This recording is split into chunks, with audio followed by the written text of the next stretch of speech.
welcome back to the More Money Podcast. This is your host, Jessica Morehouse, and this is episode 344. And we have a repeat guest on the show and a very timely topic. I'm really excited to have this guest back on the show to talk about, how to cut expenses and make this, situation we're in with the high cost of everything and rising interest rates and inflation. How do we make it work? And what can we actionably do with our own budgets? And I'm talking about Gordon Stein. He is back on the show. You may remember him from when he was on the show for episode 222. That was back in, looking at the date, it always makes me have a panic attack. It was January 15th, 2020. Right before the world went a bit left. We had no idea what was coming, did we? No, we didn't. It was in the before times. So he was on the show back then to talk about some really great and smart money saving strategies. And he's back on the show to talk about that again. But he also has a new book. So you may remember he, launched his book, Cashflow Cookbook, back when he was on the show. Well, he now has an updated version of that for Canadians, but also has created a U.S. edition. So if you're listening and you're from the U.S., you can find Cashflow Cookbook for Americans. Because, even though there's lots of similarities, things are still different because we're different countries. So you definitely want to check that out. And I will be giving away a copy of his book. So make sure to, I'm going to share more details at the end of this episode so you can find out how to enter to win. But in case you aren't familiar with Gordon, maybe you didn't get a chance yet to listen to episode 222, he is an international keynote speaker. He's a blogger, personal finance expert, and of course, author. And he delivers transformational talks that help people crush their number one stress, their finances. And he is on a mission to improve financial wellness and help his audience regain focus, balance, and joy in their lives. And Gordon combines his trademark wit and storytelling style to speak with employee and association groups, financial advisors, and the media about a breakthrough path to financial wellness with no risk, minimal effort, minimal sacrifice, and no budgeting, though, I do like a good budget, I will say. And in his spare time, he's also an avid sailor, aging downhill ski racer, and not yet great or even good guitar player. He's the one who told me that. I'm not saying this. This is his words, not mine.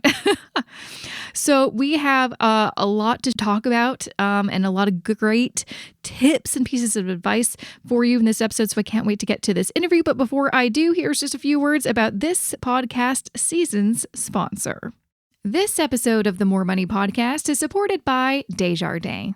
Does your financial institution share your values? Because Desjardins is about more than just money. They are on a mission to enrich people's lives and improve the economic and social well-being of Canadians everywhere. Desjardins' main goal as a cooperative is to support its members and make a positive impact on their communities by providing exceptional customer care, offering a variety of financial services, and above all, listening to its members. They've also been at the forefront of sustainable investing as one of the first financial institutions to offer responsible investment portfolios. To learn more about Desjardins and how they're a cooperative making a difference, visit desjardins.com.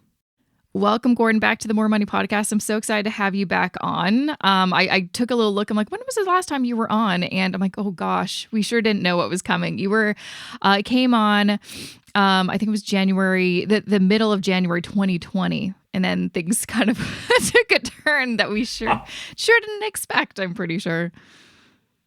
Oh, crazy. Well, it's great to be on with you, Jessica. I actually got married on February the 14th, and the world literally evaporated about 2 weeks later. Oh, my gosh. So I guess no honeymoon right after the wedding.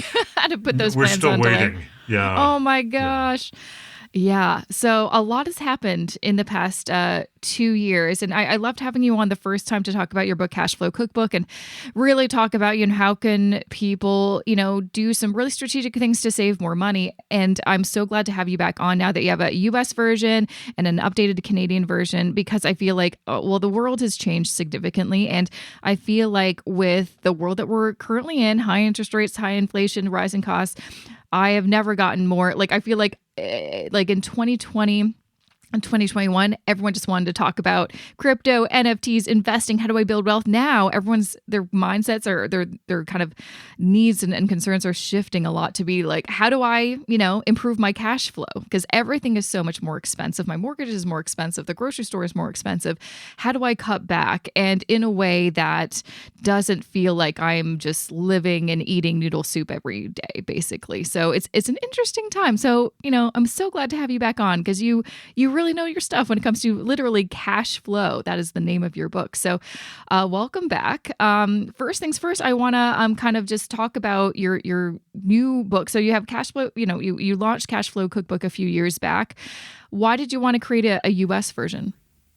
Well, since we last chatted, or I guess right around that time, I've actually moved to the US, but I'm doing a lot of talking in both US and Canada, working with wealth advisors, helping their clients free up more cash flow, speaking at money conferences, all that kind of thing. And so when I moved to the US, I thought there's obvious need for a US edition of Cashflow Cookbook. And when I did that, it became a total rewrite. So it was about 3 months to take all of the content, refresh it all, rethink it all, because frankly, so much has changed. And there are even things that I discovered in coming to the US that got me thinking about new ideas for a Canadian book. So the new US book and the new Canadian book, what's different now is the book is now in 2 parts. And the first half of it, we follow this couple, Eric and Keisha, and they make this series of financial discoveries. And they go from a world of living paycheck to paycheck, having a good life, lots of vacations and things to do with their kids and a lovely home. But they move into a world where they're able to add another $1.5 million to their wealth at retirement. And to your earlier point, minimal effort, minimal sacrifice. We gave the book to some focus group readers. They all said the same thing. They said, I can't believe that adds $1.5 million to their wealth. Mm-hmm. And the second thing they said is, but this is so easy. So that said, hey, the book's really on track to help people. Mm-hmm. Well, I guess that sounds like it'll, for lots of people hearing this, are like, oh, that's exactly what I want. Everyone wants minimal effort. They don't want to really change their lifestyle too much. So how is that possible to be able to shift your kind of wealth building, potential so drastically just by making a few changes? Like, what kind of changes are we talking about? Well, let's go back half a step. So if you look at most personal finance authors, it's all about you need to give up the things that you love and you need to budget carefully. I mean, if you say to your spouse, let's spend the weekend budgeting carefully, I don't think that's a marriage enhancement technique. So, the idea is, how do you do that? And people want to start in with the things that they love. Well, let's give up our Starbucks coffee. Let's give up our glass of wine. Let's, give up our vacations. And I think that's a bad place to start. That's like a cold shower. But there's so many things. When I wrote Cashflow Cookbook, I discovered where you can give these things up. It's minimal effort, minimal sacrifice. Example, we bought a 1938 home here in Cleveland, Ohio that we renovated. And from that first year, dropped both the gas bill and the electric bill by 50%, 50. So what did we give up? Nothing. Freed up about $200 a month, easy changes to make.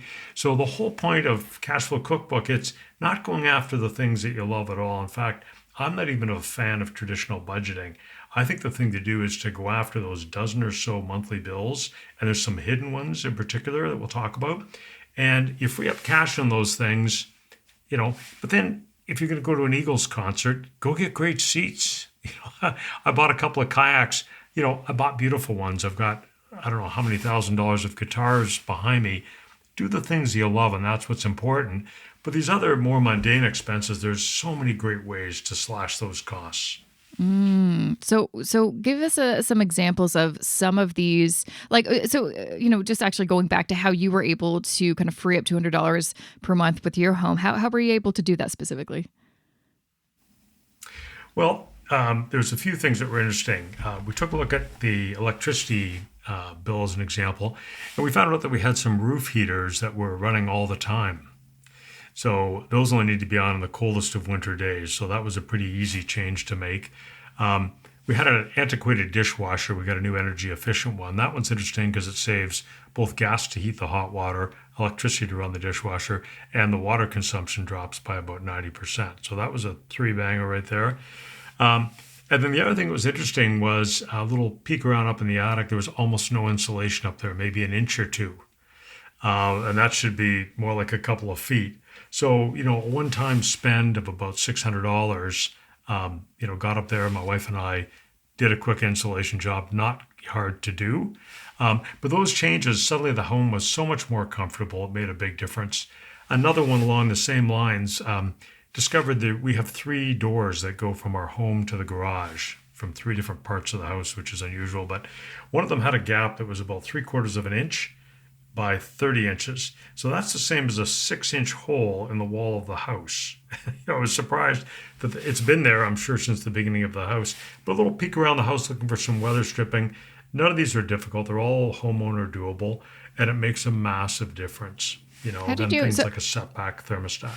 Yeah, I feel like that's one tip I've heard a lot is to make sure that your home is more energy efficient. How do you know what to like? Did you hire someone to take a look at things, or do you just, being a homeowner yourself for so many years, you kind of knew what to look at? I'm a new homeowner, so I'm asking for some tips for myself because we're looking and we've experienced one winter so far. This is our first summer, and we're trying to kind of take notes of things that we think may or may not need an upgrade or a change to kind of be more energy efficient. But where would you start looking for these types of things?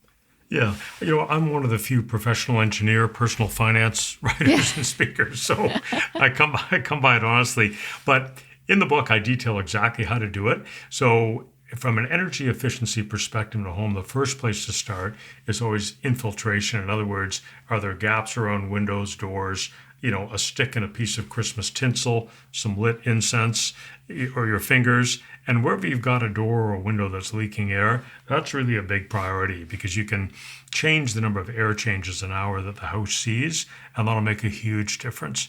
Things like a fireplace damper not closing properly. So doors, windows, things like fireplace dampers, and anything else that's letting air in and out of the home, that's a great place to start. And, the cost of doing that might be in $100 or $2, even if you had a professional do some sealing. Yeah. Okay. That's great. That's great. So besides, homeowners, because, there's renters listening and, they probably don't really care too much about that, or, maybe it's included in the rent or whatnot. What are some other kind of, I feel like things that people may, miss out or don't even think about that could have a big kind of bang for their buck, so to speak? I think one of the most interesting ones, and to be honest, it's one I didn't even think about in the first 7 printings of Cashflow Cookbook. I didn't understand it until I came to the US. I went to get a credit card here, and I got turned down for a credit card. And so it just give me a lower credit one. I went to a $300 card. I have to leave $330 on deposit. So this idea of credit score, most people don't look at it. They don't know what their score is. They don't even think about it. But what's remarkable is it can swing interest costs on the loan by 70%. It can swing car insurance and home insurance by 30 to 50%. So taking a moment, taking a look at your credit score, you can get it for free now. Look it up. See if there's any errors in the report. And if it's not optimal, make those changes to get it optimal. And that's a really stealth one. Again, if you improve your credit score, what are you giving up exactly? Absolutely nothing, right? So that's another great one worth a peek. Yeah, no, definitely. I feel like especially now as people are, I've been talking a lot about interest rates and borrowing these days, and it's gotten so much more expensive. And it probably will continue to be expensive for a little while yet, but that is one way to kind of reduce your costs. The better your score, the better kind of the rate in terms of any kind of, loan that you get. So that's definitely an easy thing. And like you said, whether you're in Canada or the US, you can get your credit score and credit report for free. And that should be something that I always kind of try to remind people of. Do like with your credit report at least once per year, because I feel like, time goes fast and most people won't check it more often than that. Once per year could be a real lifesaver. And I think, it's something that most of us forget to do, basically. Yeah, there's so many things. Another one that's really interesting, people talk a lot about gas prices, and they are nothing short of extortionate these days. And very simply, you can actually reverse, believe it or not, the gas price rises that we've seen in the last while. And that's a simple one, just comes down to driving habits. And, you often hear this thing about, drive more gently on the accelerator, accelerate slower, drive a little slower on the highway. You hear these things, but does it actually work? Does it actually make a difference? So in the book, I cite an interesting Edmunds study where they said, do the tips actually work? And what they found is that by deploying just a handful of these different safer and more comfortable driving tips, you can lower your gas consumption by 35%. And I thought, gee, that's really crazy. So then I thought, you know what? I had to do a drive from Cleveland to Toronto for a speaking engagement. I thought, well, why don't I try it? So I spent, a half an hour at 3 different speeds and a full half an hour on a very flat road to really try it out and see what the difference was. And indeed, the difference was over 30%, changing the speeds as you go from, looking at 100 kilometers an hour, 110, 120, and I tried some different ones. It really is dramatic. So there's a simple way to save. And the other thing with the work from home now, I really think people want to take a look at how far can you push it. If you're working from home, 2 days a week, can you do 3 days a week? And take a minute to look at what your actual costs of commuting are. They're pretty big, particularly if you're in, for example, the Toronto area. You've got Highway 407 bills, you got gas, repair, depreciation. It's a big, big deal. Not to mention, commutes in Toronto now are pretty routinely an hour each way. Can you get another day out of that? Can you carpool with somebody? These are things people don't really think about as money saving. They always go to, what do I have to give up? Why give anything up? Yeah, I mean, getting an extra day to work at home sounds like you're gaining something. And I feel like now is still like a really good time to ask your employer about that because, they're trying to keep their employees happy. And there's, so much proof of how much money you can save by working from home from, the past couple of years because we've all been having to work from home. And there's been so many reports of people having saved hundreds, if not thousands of dollars just by eliminating that really long commute. And also then you gain a lot of time and then you can do something maybe productive or profitable with that time as well. Well, that's it. And so when I set up the book, it's broken into 6 sections. So we talk about savings on housing, transportation, food, household, lifestyle, and financial. And there's ways to save on absolutely every one of those. An interesting example, I was just in Nashville at a speakers conference, and, you see people lining up at the airport to change their money. I mean, that is the most expensive way possible to change your money. So, that's the worst. Significantly better would be through a bank. And better still is some of these discounted foreign exchange houses where you can get it dramatically cheaper. Just for fun, in Cashflow Cookbook, I took those actual live prices from 3 of those institutions and swapped from euros to Canadian dollars and back 3 or 4 times. And in the worst case, you end up with about half as much money as you began. And in the best case, you end up with about 94% of the money that you started with. So there's another example now for some people. Maybe they're getting foreign stock options. They're traveling a lot. They've got a child who's studying overseas or something. It can be quite material. If it's just $50 here and there, not going to make a big difference. But it really is dependent on everyone's individual situation. And to go through in a structured way and look at all these expenses and get some great direction on how to lower all of them just makes a lot of sense. In total, in the book, I found $13,000 of monthly savings ideas. So for most people, there's $1,000 available there. Mm-hmm. And yeah, like, we've kind of talked about, and this is what I feel like I'm so glad that I had to kind of struggle with money in my 20s, being broke and trying to find any way I could save $1 because it made so much of a difference in my life. When you build those habits and then you do them for a long time, then they're there for good. Like I was just talking to a friend of mine who, we kind of do similar things, and we're just talking about some of the kind of frugal things that we still do, even though we don't necessarily need to do, like just to save a buck or two, or even when I'm at the grocery store, and we can talk about that because I'm sure lots of people want to know how to save money on groceries. I will still, there's certain things where sometimes I'm like, I don't know if this actually makes sense, because sometimes I'm like, oh yeah, I'll splurge on a Starbucks, but then if I go to the grocery store and something's 20 cents more, I'm like, I'm going to get the thing that's 20 cents, I don't know what that is, but I'm like, clearly that is something ingrained in my head from like all these years of trying to find the cheapest food at the grocery store. But it's one of those things where it's like, I don't even think about it. It is like a muscle memory thing almost. Like I don't even think of like, oh, I'd rather have this. So it's one of those things you start and then you keep doing it and then it just becomes second nature. But yeah, going back to food, because I know that is a big thing that people are dealing with. I mean, I've read so many news stories of people that are struggling so much financially with their cash flow because everything is so much up. They've had to really kind of change their, buying patterns and even, cut out, meat entirely and things like that. Let's talk about, how to save at the grocery store. Are there some certain things? I just read actually last night this article from the Toronto Star that was comparing different grocery store chains. And this is something that I'm like, you know what, this is probably a way that I could save money. I know I could. There's obviously like kind of the higher end grocery stores, then there's kind of the discount grocery stores. And then of course there's like the store brand labels and then the kind of brand name labels and all that kind of stuff. I'm always pretty good at always doing kind of whatever the store label is because you can't tell the difference, honestly. But it's one of those things where it's like, I do like a good, nice grocery store experience, but I know I'm paying for that. I really should do a comparison to be like, if I went to a No Frills or a Walmart compared to Loblaws or Sobeys, how much money would I save? But anyways, you're the expert. Kind of, what are some of the things that when you were doing research for the book, you found would be something that people should take a look at? Well, I'm all about minimal effort, minimal sacrifice. So, you see these articles about, comparing the coupons and the flyers and driving to 5 grocery stores. I get exhausted when I read those things. Yeah, it's a lot of work, I think it's way too much work. Yeah. I think step one is you find, a good grocery store that you're comfortable with. It's an experience like anything else. But get their loyalty card. That can make a huge difference. And it's a no-brainer. You're going to be shopping there every week or more usually. So get the grocery store loyalty card. For me, where I am, that's about, I think it was $1,600 last year.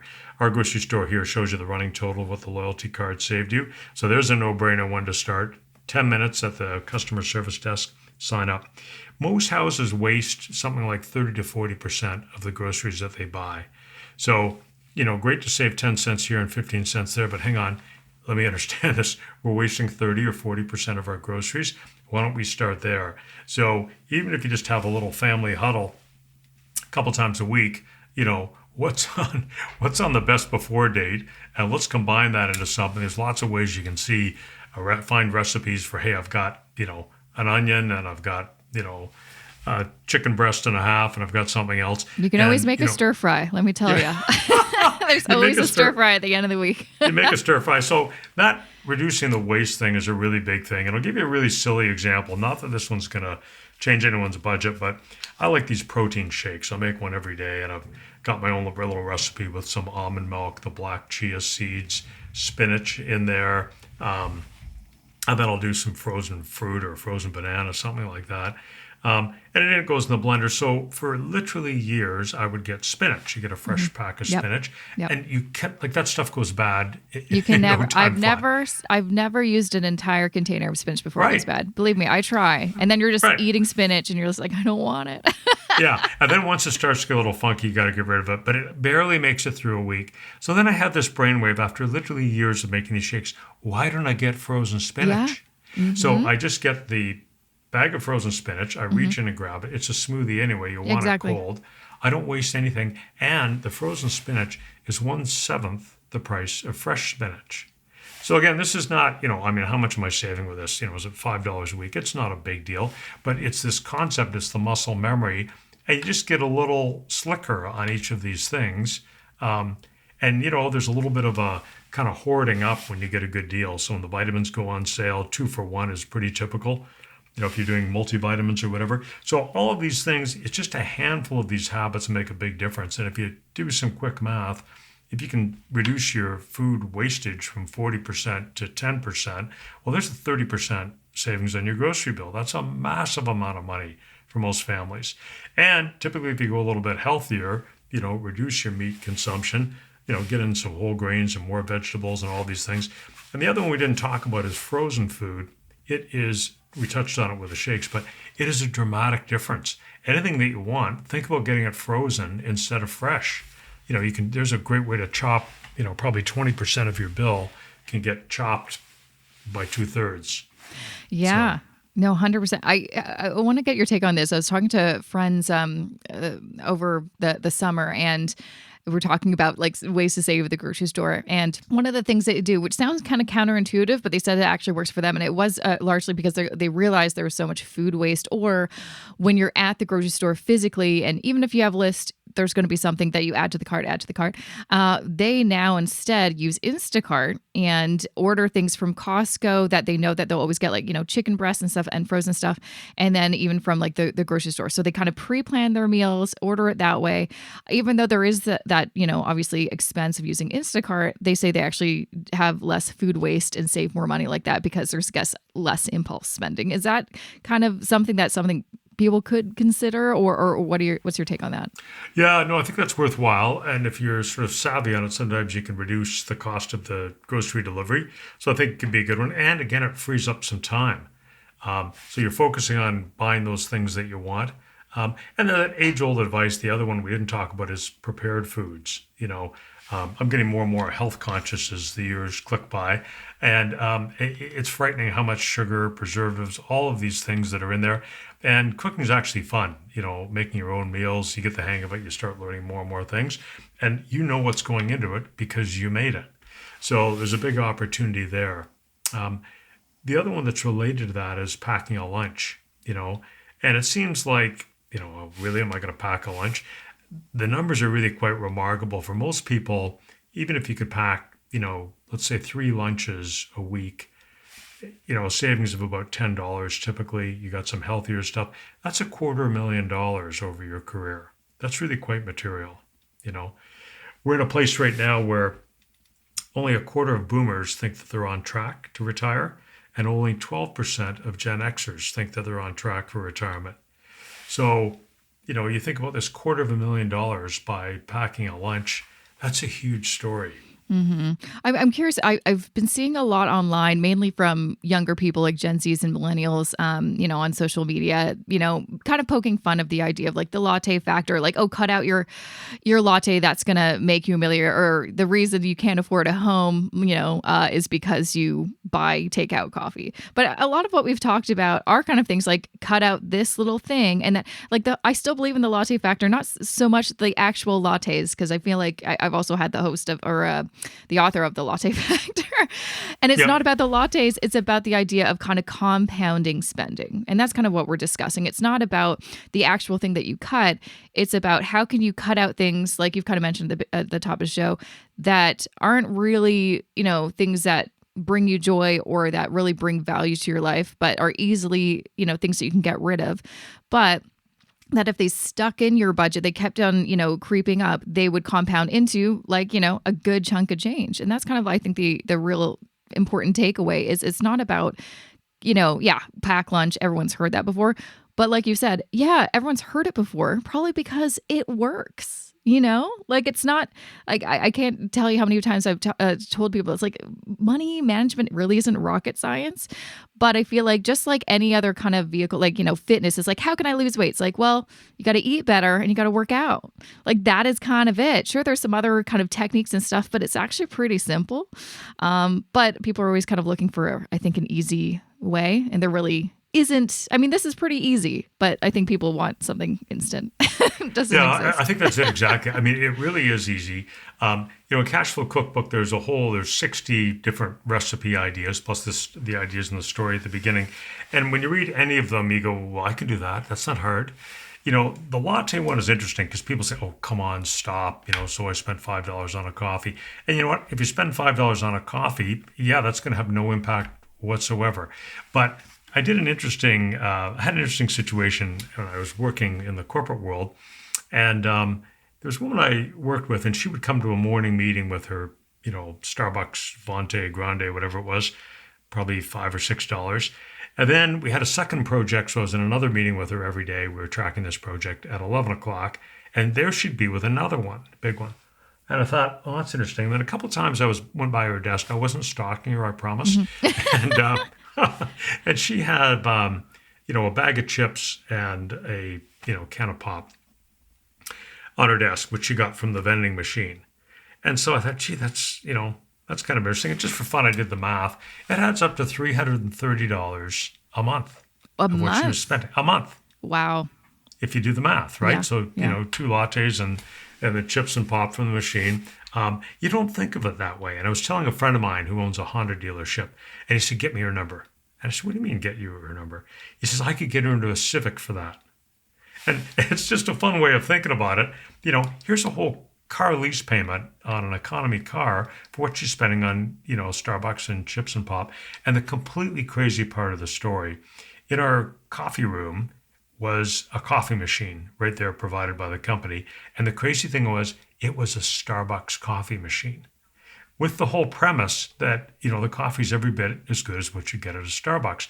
And that's where I got my coffee every day. Oh, yeah. I always got the free coffee at the office. There's no, sometimes I'd splurge, but usually I'd leave those for like the social interactions, like, oh, go with the coworker or something like that. But, right. Oh, yeah. I mean, if it's free, it's free. I love a free thing. Who doesn't like free? Well, that's it. And then, you think about, if you do a little bit of math with the future value factor on these things, $330 a month is massive. If you think about $400 a month over a 40-year career, gets you an incremental $1 million. So this is pretty close to that. If you did that over the whole course of your career, the chips and the pop and the 2 coffees, that's $1 million you're missing out on. It's real money. And you're really trading, like when you think about it, you're spending money at work. Likely, I mean, I remember this, you're likely spending this money at work because maybe you're not having the best time at work. So you want to treat yourself. But then it's kind of counterintuitive because it's like, well, you're going to have to continue to work because you're not maybe earning as much as you could if, you're kind of stuck at work. So it's one of those things you just got to kind of think about. It's like, is this really worth it? Are you actually, spending money that it could do something better for you, could lead you to maybe a better job with higher, salary, or go back to school or something with that money? I don't know. I feel like a lot of people listening are probably thinking, yeah, these all sound really easy and actionable things I can do, but the hardest part is starting. The hardest part is actually changing your habits. I mean, I always kind of talk about on the podcast that, just like me and everybody else, I am one of those kind of yo-yo persons where it's like sometimes I get really into eating healthy and work out, and then I'll take a long break, and then, back and forth, and I'm on that bandwagon once again. That's life. But is there a way, like, what's the best way for someone to start doing this and to make these things stick so they last? Yeah, I think, the marketers are so good at gamifying us into buying all the time. I've worked for some big companies, we're doing functional MRIs to figure out which marketing slogans excite the brain to make you want to buy. The science is unbelievable. In-store sensors, tracking your pathway through the store. It just keeps going and going. But, as the human on the other side of this thing, we're guided by millions of years of evolutionary biology. We can't resist this stuff. So to try and have a monthly budget, I think is just way too hard for people. I think what's better is do this thing where we, I call it broil a bill. Keeping up with the cooking puns, you'd expect nothing less. So let's broil a bill. And then right away, rather than leaving it sloshing around in the checking account, I talk about savor the savings. So let's get that put away. Let's get that money to our wealth advisor. You free up something from your car insurance. We didn't even talk about that, but lots of ways to lower all of these bills. I detail the whole thing in the book. Give that money to your wealth advisor, or if debt's your issue, right away commit that to pre-authorized checking, lowering that debt. So that's the first couple steps. And then I think what really changes people's headspace is they start to track their wealth. It's more important, I think, than tracking a monthly budget. So it's very simple. What do you own? House, RSP, whatever all you have, minus what you owe, HELOCs, mortgages, credit cards, and all that. And you subtract the two, and that's your wealth. It's just that simple. So if you do that, and I like the idea of tracking it every month, because now it starts to change your headspace. And if you're part of a couple, the two of you sitting down and saying, okay, isn't this interesting? Look at our wealth went up. And that really changes your headspace. Then it gets you thinking about lots of things. So you're going to go back and you're going to start with all of those kind of non-discretionary things. Your prescription drugs, the mortgage, the HELOC, the whatever it is you're buying, groceries, all these kinds of things, gas for your car. And can you get a little bit more clever? And then you start to see the results happening, and they don't happen in a linear way. They accelerate over time. So as that debt gets paid down, and you're freeing up more cash, so you're giving more of that to your wealth advisor, then this thing just takes off. And then you get the motivation. It's a little bit like if you're working out and exercising. Yeah. Wow, you feel better, you got more energy. You look in the mirror, you're less appalled. than you used to be. See that jawline coming back? That's what I'm waiting for. Yeah. Reducing the number of chins, all that sort of thing. So then you get your own intrinsic motivation. Then once all that's done, then I would start looking at some of the discretionary things. Hey, can we get a little, but again, don't give things up. Just get a little bit smarter on things. Yeah, you don't have to be extreme. I think that's like the key thing that I've learned too. I used to, looking back at some of the things that I used to do and how I kind of budgeted, I was a bit too extreme, probably just because I was getting into the world of personal finance and I wanted to try new things. But it's really about balance. It is about like, you need to treat yourself. You do need to treat yourself. You need to like be able to go out with friends. You can't just say no to everything until you've reached a certain number. You want to be able to cut back so you can free up cash flow, which we're talking about.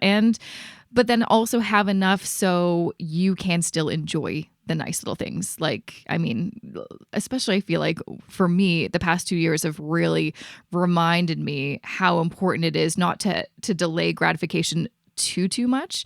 You need to enjoy the present moment. You need to enjoy the small little things that don't have to be expensive to quite honestly, and just make life a little bit more enjoyable. But yeah, no, I completely agree. I mean, that's exactly literally what I've been doing for the past almost 6 years with my husband. Is not only like we do have a budget just to organize everything. We track our spending so we know exactly where things went. And that's how we can kind of have a chat about like, oh, we forgot about that.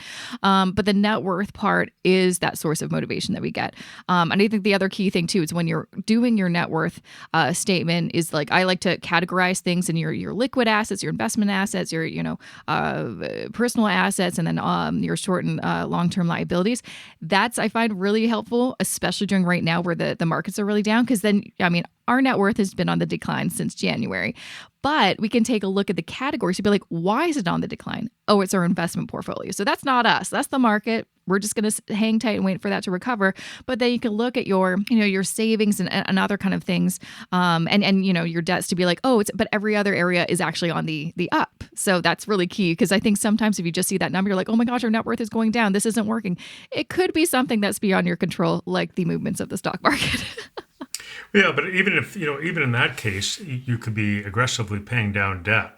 If you're paying down debt, which is a lovely thing to do as interest rates rise now, you're still going to see that net worth going up. People sometimes, or wealth as I call it, people sometimes say, well, we really can't do this because, our wealth is actually negative. Well, all the more reason to do it. How do you get out of that negative and move to a positive? That's not terrible. It doesn't mean it doesn't work. It just means, hey, it's negative right now. Maybe you just graduated, you've got a lot of student loans or whatever. So the good news is you can really pour your resources into that, get that debt paid down, start to bring yourself up to that 0 point, then you've got an opportunity to grow. There's an interesting stat I read that 62% of Americans retire with less than $10,000.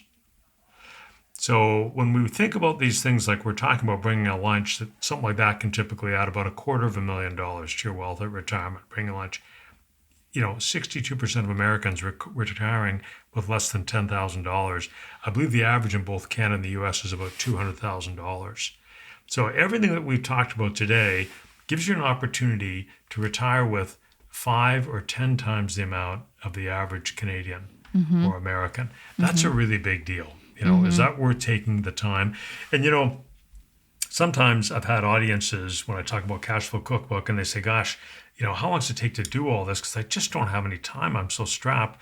And I remind them that on average, we watch 20 hours of television a week, 20 hours. So I would estimate for most people to go through the book, run through all these recipes. A lot of them you're going to say, hey, it doesn't fit me. That's not applicable.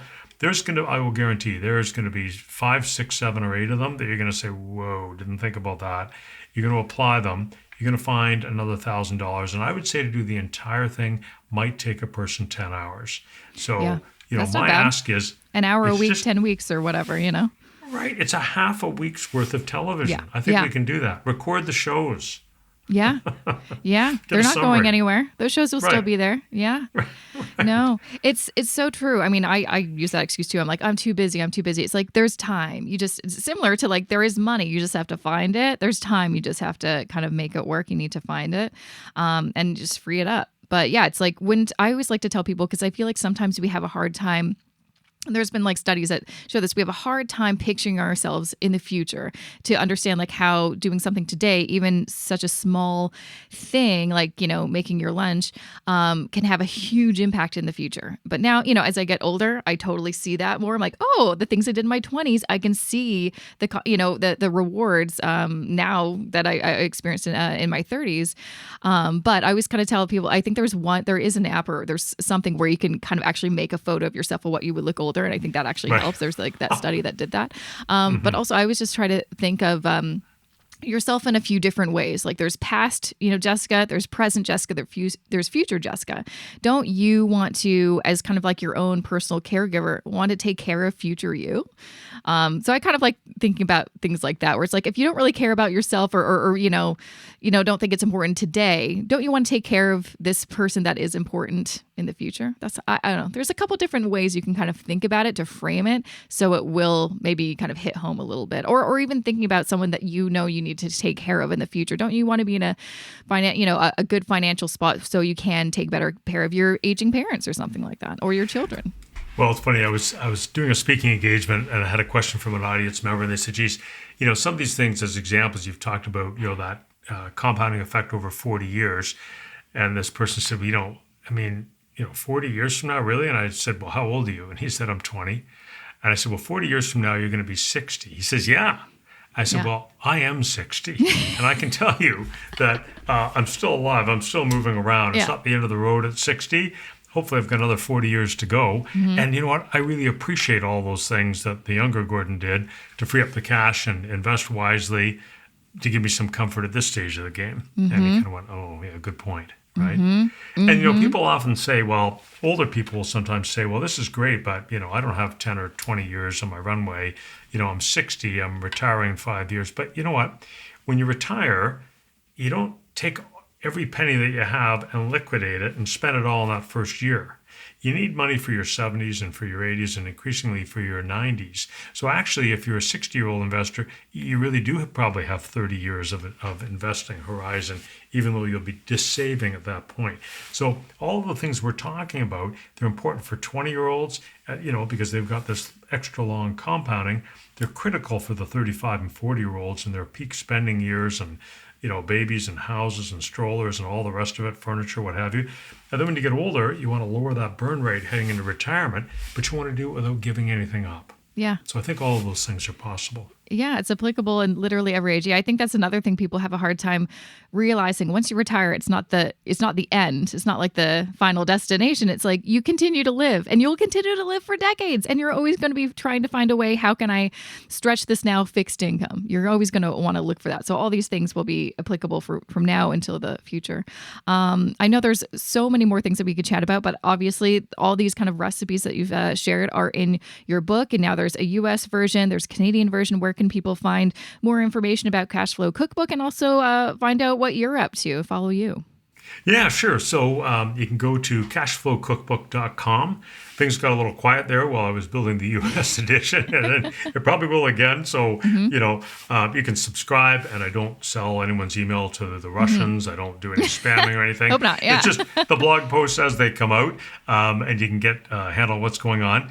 Social media at Cashflow Cookbook. Other than on Twitter, where they were a little stingy on the letters, so it's Cashflow Cook BK on Twitter. And the book, the U.S. edition and the Canadian edition of Cashflow Cookbook, both available on Amazon all around the world, so lots there. And, I do a lot of speaking engagements. I work with wealth advisors, so speak at the Money Show, all kinds of these engagements. If you're interested in having me speak to your organization, happy to do that.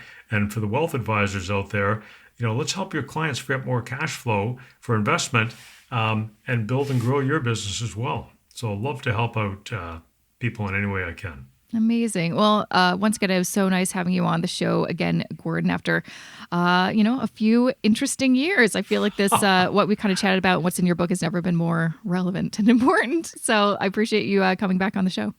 A real pleasure to be here. Thanks so much, Jessica. And that was episode 344 with Gordon Stein. Make sure to check him out and check out his books. You can find more info at cashflowcookbook.com. cashflowcookbook.com, and you can find him on Twitter and Instagram. Twitter, you can find him at CashflowCookBK, and on Instagram, you can find him at Cashflow Cookbook. He's also on Facebook under Cashflow Cookbook, and you can also, connect with him on LinkedIn under his name, Gordon Stein. I will, of course, make this very easy for you and just include all of these links in the show notes for this episode. All you have to do is go to jessicamorehouse.com/344 for all of that. And like I mentioned, I am also going to be giving away a copy of his book, the Canadian edition. So I will share more details in a hot second, and also some very exciting news. I've been waiting a very long time to share with you. So do not go away. Just a few words I want to share about this season's podcast sponsor.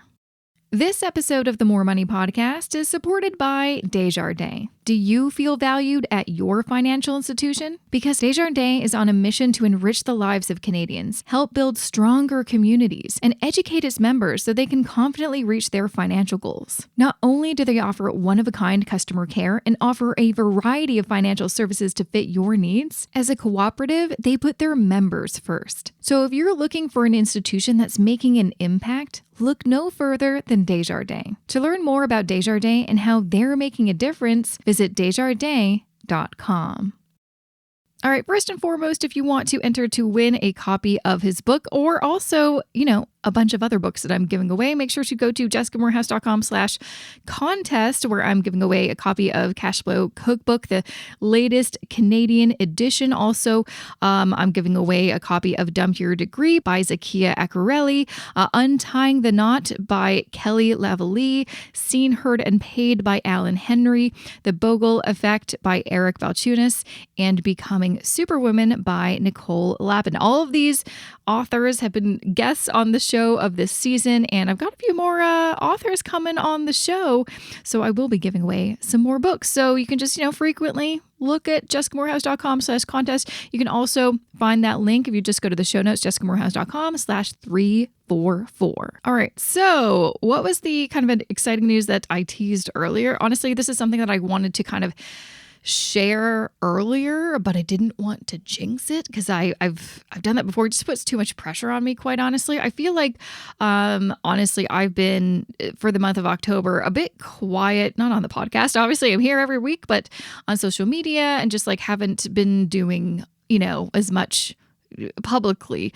And the reason why is because I've been, nose in the textbooks, hidden in my basement, in my pajamas, studying my butt off for yet another financial exam. So I don't know if I shared this on the podcast. If I did, it was maybe just a quick little mention because it's not something I'm proud of. But last August, so August 2021, I took the exam for Financial Planning 2 through the Canadian Securities Institute. It is one of the several courses that I've had to take and pass the exams of in order to eventually become a CFP. It's a long road. And I failed. And that was a big hit to the ego. Definitely humbled me, made me remember, hey, you got to study harder next time. And so it's taken me, over a year to get back on the, on the horse, so to speak, and try again. I mean, part of it wasn't so much that I didn't want to take it. It's just, it's hard to find the time to square out really a good chunk of time just to focus on studying when you're also, running a business and living your life. So I made sure October, and it kind of all worked out because October work-wise, it was actually pretty slow. I just dedicated the entire month to studying, and it literally, I don't know how to express this, but if you've ever studied for a really intense exam, you know what it's like. It's just, I couldn't focus on, I just put all of my time and energy into doing this one thing because you only get 3 tries. And so this is my my second try. And I'm like, gosh, I really don't want to mess this up again. I really just want, because it's just gosh, if I fail, then I have to, then there's another delay and all this kind of stuff. So I really wanted to pass this, and I did. And I'm still kind of realizing that happened, because, you also get into your head and you're like, okay, if you don't pass, it's okay. We're going to do this. I not that I was planning to fail, but because I'd already failed once, I'm like, I wanted to make sure that I had a game plan. And so when I passed, it was almost like, oh my gosh, I did it. Now what? Because I couldn't really, I don't know about you, but when I get really tunnel vision about something, especially something that's like, there's a lot of pressure to do, I just can't see forward after that. I'm like, all I can focus on is passing this thing. Everything after that, I'll think about later. But if I, put my mind and think about the future, I just can't do it. So, anyways, this is all to say that I took it again and I passed. So A, I'm a real person and I am not perfect and I fail things. But B, it's okay to fail because you can try again or you can try something different. Failure is part of life, and it shouldn't be like, oh, this is a sign that I'm just not good at this. No, it was a sign that I rushed it, and I know I did. I rushed taking the actual exam. I know I should have taken more time to look over my answers, and also I just didn't probably study as hard as I could. So I studied real hard, and I actually did the best on this exam compared to any other financial exam I've done in the past. So that just goes to show that, sometimes you just got to try again, brush yourself off and get back on that horse.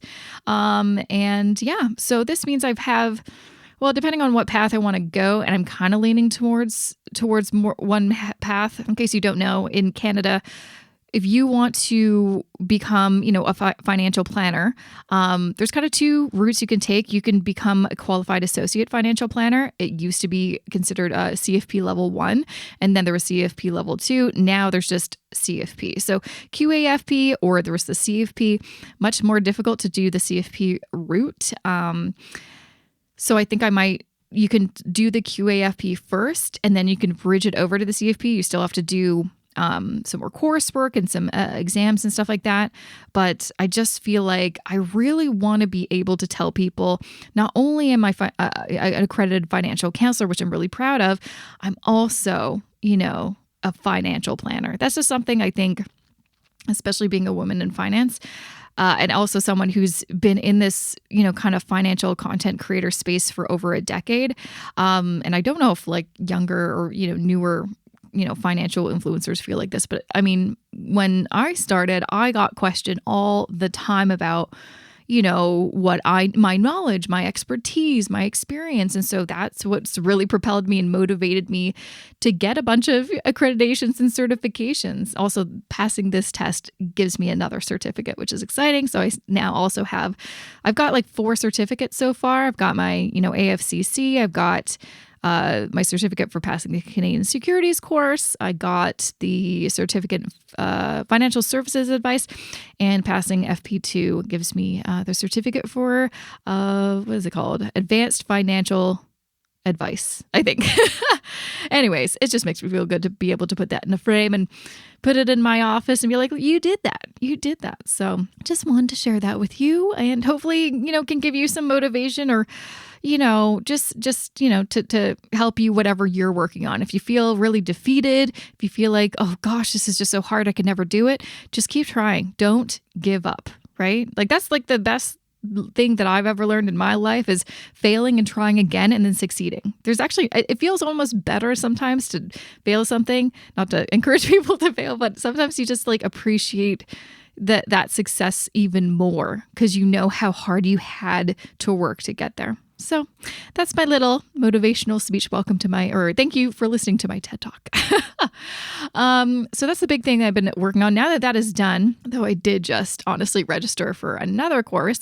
Basically, if I'm going to do the QAFP route, I've got one other supplemental course, and then there's an ethics course, and then I have to study for the QAFP exam. And in that, there's also a program that I might sign up to because it helps you study and improve your rate of passing.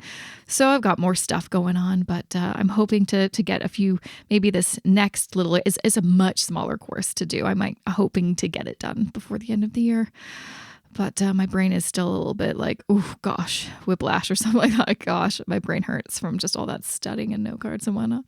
Anyway, so that's what I've been working on. But now that that's done, I'm going to really focus on finishing all the video tutorials for all my new budget spreadsheets. I do currently have the budget spreadsheet for if you're an employee and you're an individual, or if you're a couple and you're both employees. It is available on my website. Now, I did make the decision to not make it free anymore. I've been giving away the spreadsheet for free for years and years and years, and currently the older version is still available in my free resource library. I'm just not going to update those spreadsheets, but you can still get that for free. But for the new updated version, because honestly, I spent a very long time building these. I also spent a lot of money working with an expert to develop these. It makes sense that I am going to be charging for them because it took a lot of time and effort. They're not that expensive, $29 Canadian or whatever, and so you can find them on my shop page, but I will be also pushing out the other spreadsheets that are for more specific situations, like if you're, an employee with a side hustle, or if you're self-employed and stuff like that. So those are coming, but you can find that first one that is available on my website. JessicaMorehouse.com/shop is where you can find all of that. And what else am I working on? Gosh, I can't think that far. Like, honestly, my mind is still like kind of reeling from what happened last week. So I think that's all I got to share with you. Also, I've been rambling for a long time, just talking about myself and my exam. So thanks for listening to that. I, of course, have a couple more episodes for this season. I can't believe we're already in November. How did that happen? So next week you're gonna want to listen to this. I feel like I did mention this episode, but next week I've got Myron Genick on the show. He is from Evermore ETFs. So we're going to be talking about target date funds, target date ETFs. It is similar to an asset allocation ETF, a bit different, a very exciting, interesting episode on a different type of investing, but still passive investing, which is great. So you're definitely going to want to check out next week's episode. But that is it for me. Thank you so much for listening. A big shout out to my podcast editor, Matt Rideout, and I will see you back here next Wednesday. Have a good rest of your week and weekend. See you next Wednesday.